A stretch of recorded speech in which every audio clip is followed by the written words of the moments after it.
യിരെമ്യാവ് അധ്യായം 39.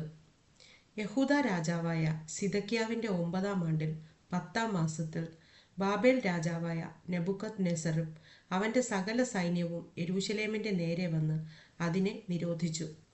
സിദെക്കീയാവിന്റെ 11-ാം ആണ്ടിൽ 4-ാം മാസം 9-ാം തീയതി നഗരത്തിന്റെ മതിൽ ഒരിടം ഇടിച്ചു തുറന്നു.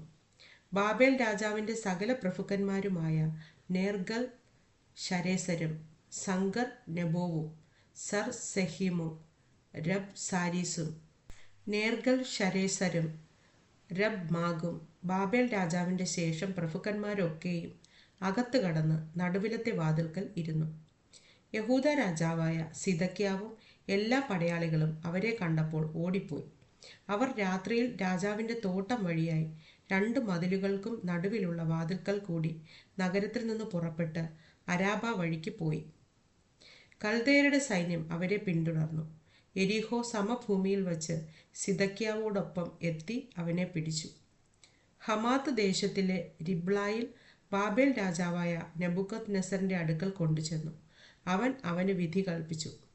ബാബേൽ രാജാവ് രിബ്ലായിൽ വച്ച് സിദെക്കീയാവിന്റെ പുത്രന്മാരെ അവൻ കാൺകെ കൊന്നു.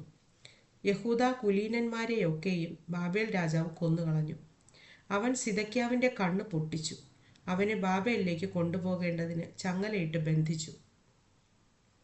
കൽദയർ രാജഗൃഹത്തെയും ജനത്തിന്റെ വീടുകളെയും തീ വച്ച് ചുട്ടു.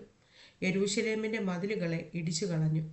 നഗരത്തിൽ ശേഷിച്ച ജനത്തെയും തന്റെ പക്ഷം ചേരുവാൻ ഓടി വന്നവരെയും ശേഷിച്ചിരുന്ന ജനശിഷ്ടത്തെയും അകമ്പടി നായകനായ നെബൂസർ അദാൻ ബാബേലിലേക്ക് പിടിച്ചുകൊണ്ടുപോയി.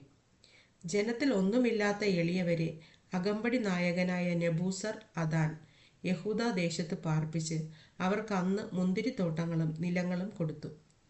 യിരെമ്യാവെക്കുറിച്ച് ബാബേൽ രാജാവായ നെബൂഖദ്നേസർ അകമ്പടി നായകനായ നെബൂസർ അദാനോട്, നീ അവനെ വരുത്തി അവന്റെ മേൽ ദൃഷ്ടിവെച്ച് അവനോട് ഒരു ദോഷവും ചെയ്യാതെ അവൻ നിന്നോട് ആവശ്യപ്പെടുന്നതൊക്കെയും ചെയ്തു കൊടുക്ക എന്ന് കൽപ്പിച്ചിരുന്നു.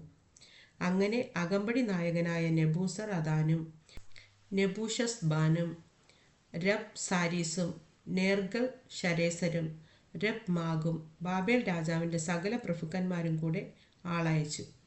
യിരെമ്യാവെ കാവൽപ്പുര മുറ്റത്തു നിന്ന് വരുത്തി അവനെ വീട്ടിലേക്ക് കൂട്ടിക്കൊണ്ടു പോകേണ്ടതിന് ഷാഫാന്റെ മകനായ അഹീക്കാമിന്റെ മകനായ ഗെദല്യാവെ ഏൽപ്പിച്ചു.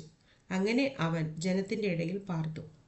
യിരെമ്യാവ് കാവൽപ്പുര മുറ്റത്ത് അടയ്ക്കപ്പെട്ടിരുന്ന കാലത്ത് യഹോവയുടെ അരുളപ്പാട് അവനുണ്ടായതെന്തെന്നാൽ, നീ ചെന്ന് കൂശ്യനായ ഏബദ് മേലെക്കിനോട് പറയേണ്ടത്, ഇസ്രായേലിന്റെ ദൈവമായ സൈന്യങ്ങളുടെ യഹോവ ഇപ്രകാരം അരുളിച്ചെയ്യുന്നു, ഞാൻ എൻ്റെ വചനങ്ങളെ ഈ നഗരത്തിന്മേൽ നന്മയ്ക്കല്ല തിന്മയ്ക്കത്രേ നിവർത്തിക്കും. അന്ന് നീ കാൺകെ അവ നിവൃത്തിയാകും. അന്ന് ഞാൻ നിന്നെ വിടുവിക്കും. നീ ഭയപ്പെടുന്ന മനുഷ്യരുടെ കയ്യിൽ നീ ഏൽപ്പിക്കപ്പെടുകയുമില്ല എന്ന് യഹോവയുടെ അരുളപ്പാട്. ഞാൻ നിന്നെ വിടുവിക്കും. നീ വാളാൽ വീഴുകയില്ല. നിന്റെ ജീവൻ നിനക്ക് കൊള്ള കിട്ടിയതുപോലെ ഇരിക്കും. നീ എന്നിൽ ആശ്രയിച്ചിരിക്കുന്നുവല്ലോ എന്ന് യഹോവയുടെ അരുളപ്പാട്.